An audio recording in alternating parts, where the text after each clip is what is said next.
Hello Keyforgers, Kraggy here. I did a very nice introduction about how we were going to open an Aember Skies Skybeast deck, which I did, as you can see there.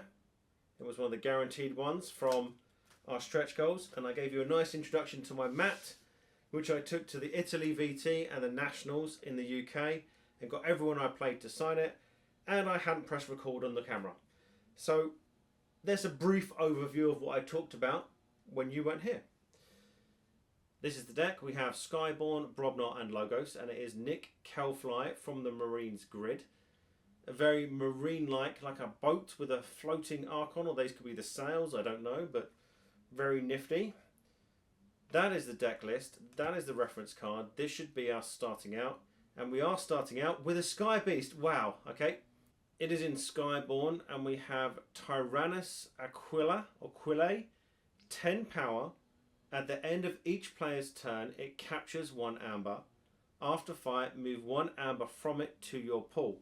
You can always recognise the Skybeast because they've got claw marks in the top right hand corner of their card. That is awesome. Ooh, Flint's Stash is an artifact. Each flank creature gains destroyed, gain 2 amber.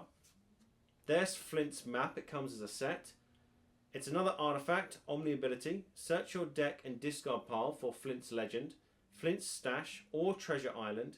Reveal the card and archive it. There's Flint's Legend. It's an action, you get an amber when you play it, and this one has a damage enhancement. Play, move 1 amber from your opponent's pool to Treasure Island. Skulking Saboteurs, 2 power with elusive. After Reap, if your red key is forged, destroy an enemy creature. If your yellow key is forged, destroy an enemy artifact. If your blue key is forged, destroy an enemy upgrade. A second Skulking Saboteurs. Raiding Party, 4 power. After fight, if 2 keys of the same colour are forged, steal 2 amber, otherwise steal 1 amber. Buck's Bastion, 3 power. It's put an amber and damage enhancement in the deck. Scrap, exalt an enemy flank creature. Transmuting Lift is an upgrade. You get an amber when you play it. This creature gains, after Reap, you may move this creature anywhere in its controller's battle line. Silver Linings is an action. You get an amber when you play it. Play, gain 1 amber for each house represented among friendly flank creatures. Rose of Sharon, 3 power, 1 armor with a damage enhancement. Deploy and elusive. Action, choose one of Rose of Sharon's neighbours. Deal damage to an enemy creature equal to that neighbour's power. If your red key is forged, repeat the preceding effect. There's Treasure Island. It's an artifact. Each friendly Skyborn creature gains, after Reap, move 1 amber from your pool to Treasure Island. You may spend amber on Treasure Island as if it were in your pool. And we're on to Logos. Void Shields is an upgrade. You get an amber when you play it. This creature gains at the end of your turn. Ward this creature. Reallocation Accessory is an upgrade. You get an amber when you play it. This creature gains, after Reap, archive a card. Choose a player. For each card in the chosen player's archives, deal 1 damage to a creature. Hollow Camo is an upgrade. You get an amber when you play it. While this creature is ready, it cannot be dealt damage. Skippy the Glorious, 3 power. Play, after Reap, archive the top card of your deck.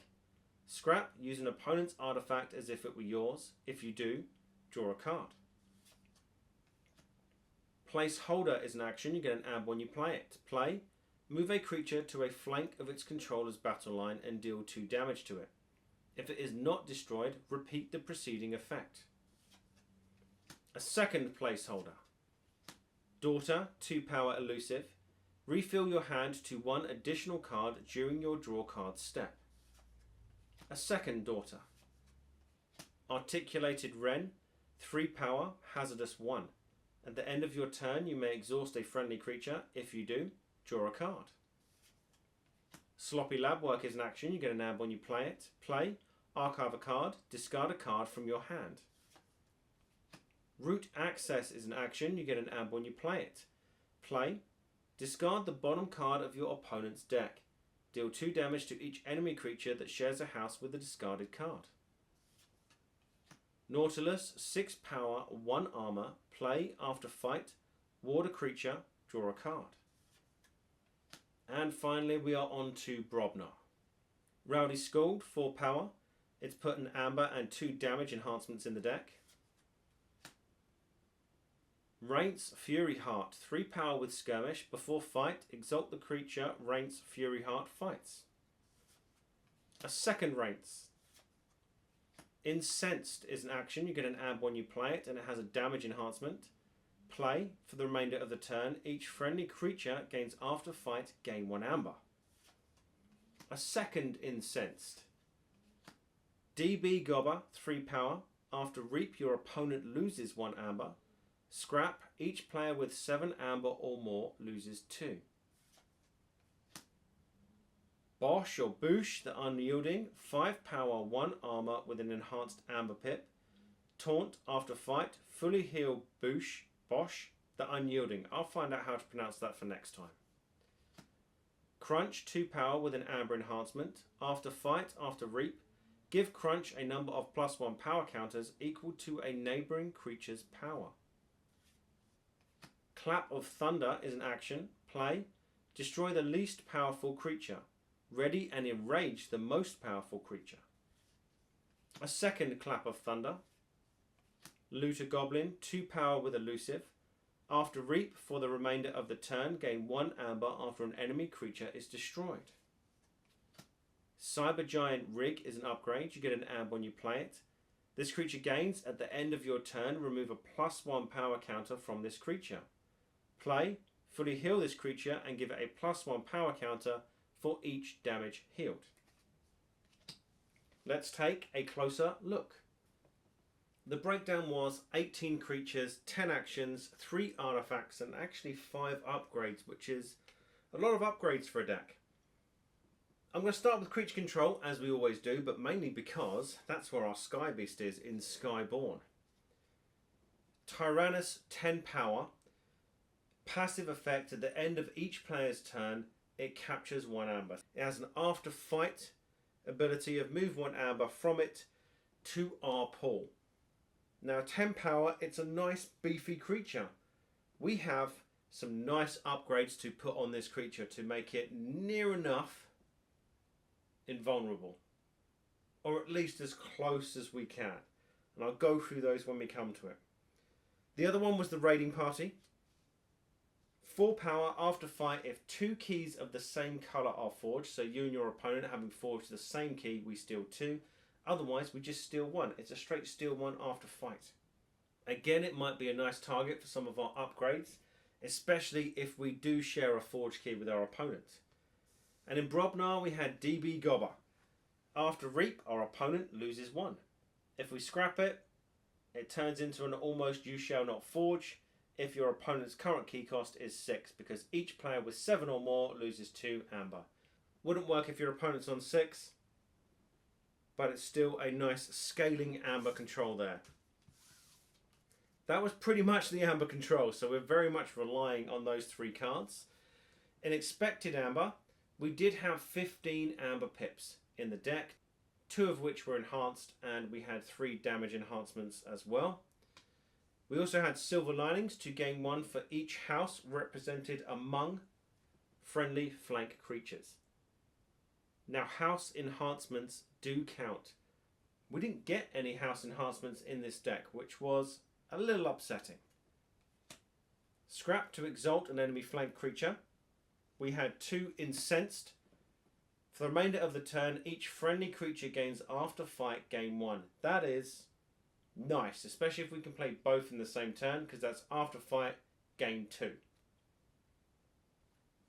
Raints with 3 power Skirmish, and before fight it exalts the creature that it fights. That's almost a guaranteed Amber if you're fighting into something that you can kill, and you Skirmish, you're not going to take any damage. Looter Goblin returns with that after Reap effect. For the remainder of the turn, gain 1 after an enemy creature is destroyed. There is some nice synergy within Brobnar here if we can have a Brobnar battle line. And that's just Expected Amber. Things that fight could also be considered creature control. Now what I do like in this set is we have cards like the Skulking Saboteurs. 2 power elusive, you have to fight into it twice. But that after reap ability of if your red key is forged, we destroy an enemy creature. If our yellow key is forged, we destroy an enemy artifact. And if our blue key is forged, we destroy an enemy upgrade. The order in which we decide to forge our keys is going to help. This is the only artifact control we have, so we're probably going to forge our yellow key first so that after we reap we can destroy enemy artifacts. A very versatile card if we can keep it alive for one turn. Creature control. The Rose of Sharon. It had one of those damage enhancements. It is deploying elusive with 3 power 1 armor. With an action of choose one of its neighbours and deal damage to an enemy creature equal to the neighbour's power. And if our red key is forged, we repeat the preceding effect. Imagine having that next to our Skybeast. That's an action, deal 10 damage to a creature. If our red key is forged, we'll do it again. Very nice card. 2 Clap of Thunder in Brobnar to destroy the least powerful creature, and then you ready and enrage the most powerful creature. Situational, because we could have the least powerful and we don't want to destroy it, and our opponent can have the most powerful. We might want to enrage it if it has a nice reap effect. Depends on the situation. Root Access. Discard the bottom card of your opponent's deck. That's always nice. Deal 2 damage to each enemy creature that shares a house with a discarded card. I would say be careful, but it says enemy creature, so it's not going to matter if you and your opponent share a house. And then we have Placeholder. What I didn't realise was that you could bounce the same creature again to the other flank and deal it 4. Or you can choose 2 creatures, 2 separate creatures if the first one is not destroyed. We had logos, so there definitely was efficiency in the deck. Sloppy Lab Work makes a return to archive a card, discard a card from your hand. We had Skippy the Glorious, which we've seen in a previous video, with that play and after reap effect of archive the top card of the deck. Or we can scrap it to use an opponent's artifact as if it were yours. If we do, we draw a card. The 2 Daughters, 2 power elusive. We refill our hand to 1 additional card. Articulated Wren. At the end of our turn, so after we've readied up and after we've drawn our hand, we can exhaust a creature, and if we do, we draw a card. You will probably exhaust a creature of a house you're not going to choose on your next turn. And then Nautilus, which I believe is the card that puts in some of the artifacts that we saw in logos. 6 power 1 armor with a play and an after fight ability of ward a creature and draw a card. That's a very nice ability. Now those upgrades that we had. Transmuting Lift. This creature gains after reap. You may move this creature anywhere in its controller's battle line. I can only foresee us putting it onto our creatures. It's not a forced move. You don't have to move it. And if we played it on one of our opponent's creatures, they're the controller. And it would only activate after it reaped on their turn. So I can only see this as a bonus to us. In Brobnar, we had the Cyber Giant Rig. This creature gains at the end of your turn, remove a +1 power counter from the creature. But play, fully heal the creature and give it a +1 power counter for each damage healed. Now that's a very nice card to play on our Skybeast. We also had Void Shields. This creature gains at the end of your turn, ward it. Very nice to have on our Skybeast. Hollow Camo. While this creature is ready, it cannot be dealt damage. Again, fantastic on our Skybeast. Reallocation Accessory. This creature gains after reap, archive a card. Then choose a player. For each card in the chosen player's archives, deal 1 damage to a creature. Now it's an after reap ability, so reap abilities do stack, but we will be using predominantly, I would assume, the after fight ability on our Skybeast. So I would say having these 3 upgrades, or at least these 2, So at the end of the turn it's warded and it can't be dealt damage while it is ready, would make it, unless your opponent can exhaust it on their turn, hello Unfathomable, they tend to do that, it's going to be pretty indestructible. When we fight with it, if we damage it, it still wards at the end of our turn, and we can always heal it with a Cyber Giant rig. It will heal it fully up to 10, plus it will give it a number of +1 power counters equal to the damage healed. That's a very nice combo right there. There were some other cards that didn't have anything to do with the expected Amber, creature control, artifact control, Amber control. We had the Rowdy Scold, which did put the 2 damage enhancements, or 2 of the 3 damage enhancements in the deck, along with an enhanced Amber. Crunch.